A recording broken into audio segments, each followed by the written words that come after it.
జైల్లో ఉన్నప్పుడు వచ్చాడు. వచ్చినప్పుడు నన్ను పరామర్శించాడు. బయట వచ్చి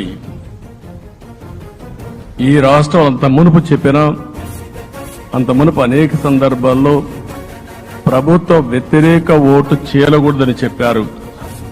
కానీ నన్ను చూసి బయటికి వెళ్ళిన తర్వాత ఈరోజు తెలుగుదేశం జనసేన పొత్తు పెట్టుకుంటున్నామని చెప్పిన మొదటి వ్యక్తి పవన్ కళ్యాణ్ గారు.